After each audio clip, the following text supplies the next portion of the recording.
May timeline kaya tayo, sir, sorry. Alam kong madami po yung projects natin, pero may timeline kaya tayo. Masasabi natin na hindi na ganong kalala yung maranasan Ako, all over the mahirap ako country. magsabi ng ganyan. No? Hindi yan, hindi yan madaling sabihin kung kailan natin masosolve yung baha sa buong Pilipinas. No?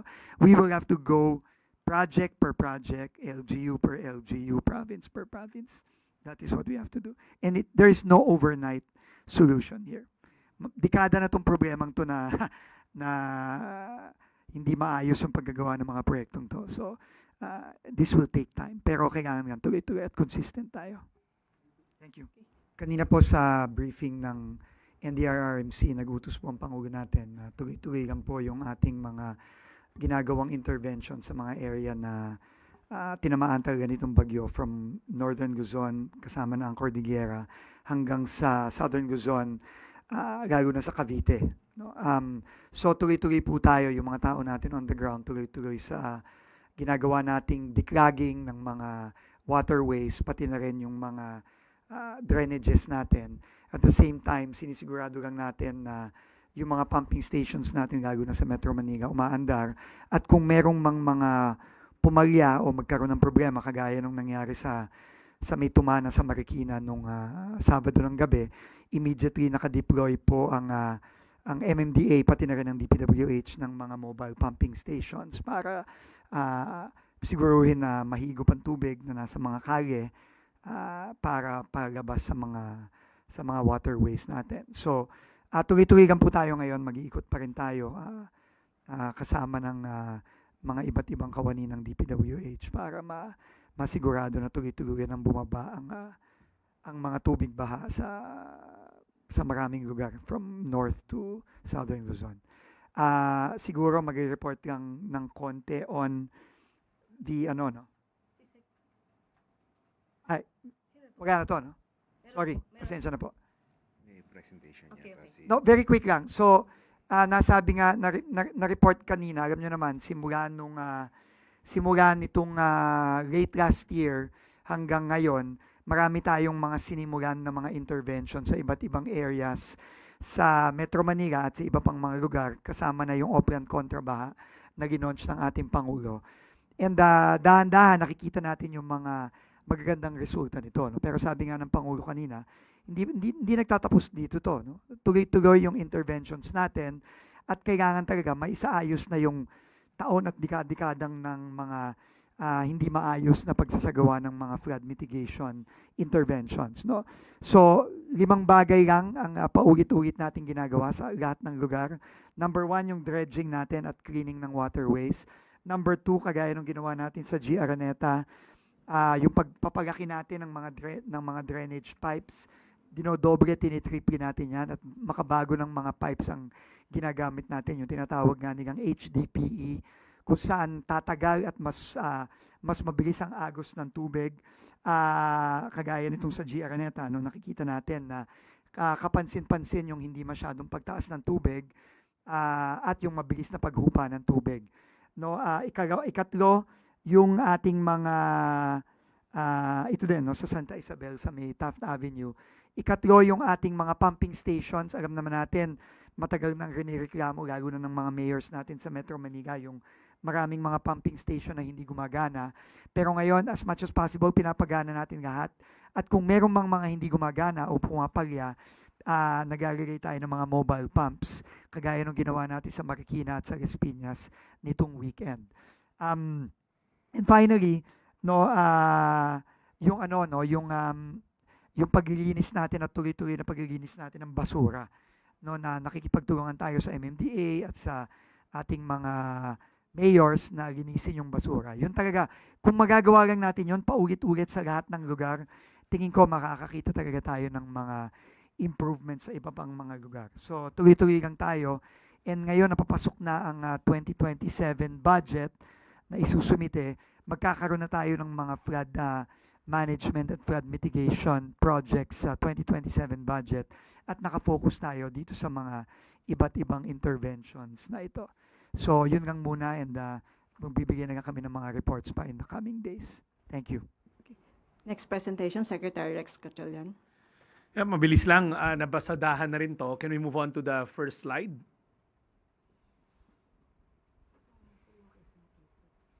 well, uh, yan. Next slide.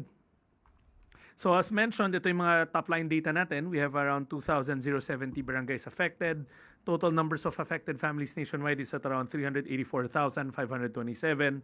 Ang open na evacuation center as of 6 a.m. this morning is at around 624, of which ang laman yan nasa loob ng evacuation center, 16,135 families.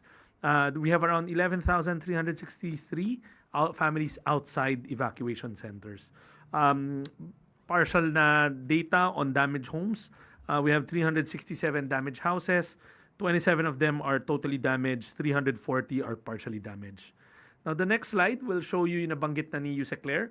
To date, we've released 54,370 family food packs. We expect that number to go up kasi right now we're processing more requests from local government units who are asking for augmentation.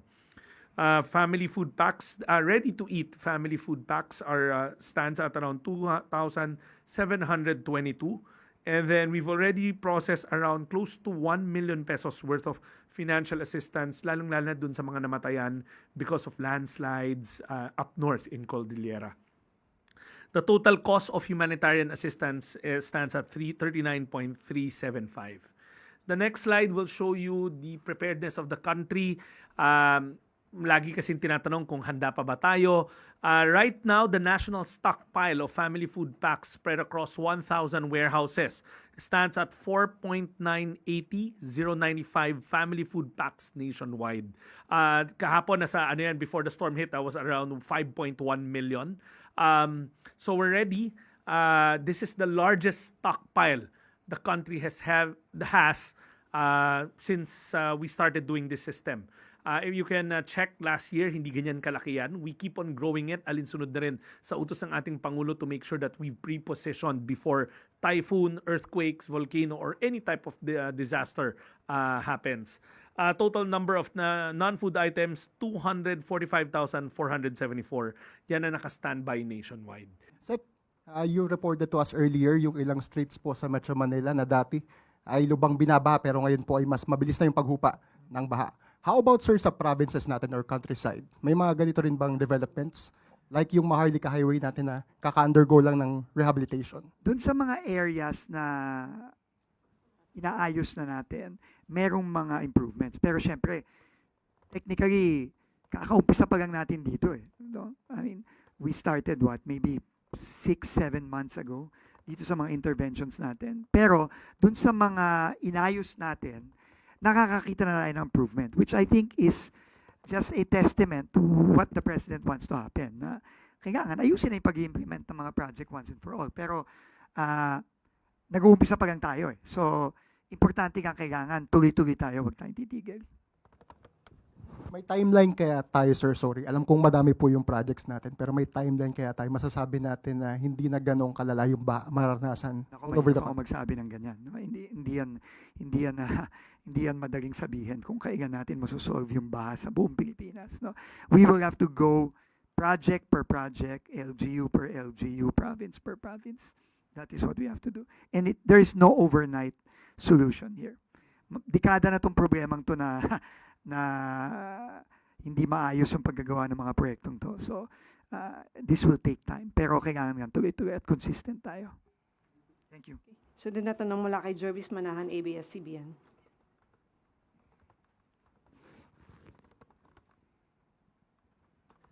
Sec, magtatanong lang po kami ng update kung may assessment na doon sa Forbes Park Wall na gumuho at nag-cause ng traffic sa EDSA.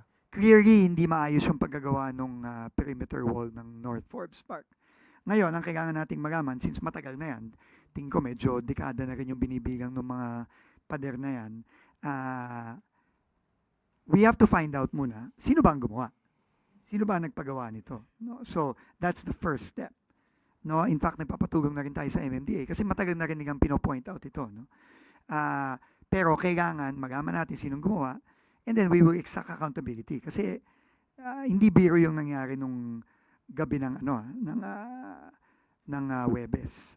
No? Umaga ng umaga ng Webes, no? Na buti na lang walang naglalakad doon, kung hindi may disgrasyang mangyayari doon. So and number two, we have to decide kung anong gagawin na doon. Gigibain na ba 'yon ng safely? So makikipag-coordinate tayo sa LGU at sa MMDA kung anong gagawin natin doon. Pero definitely kailangan ayusin na 'yon.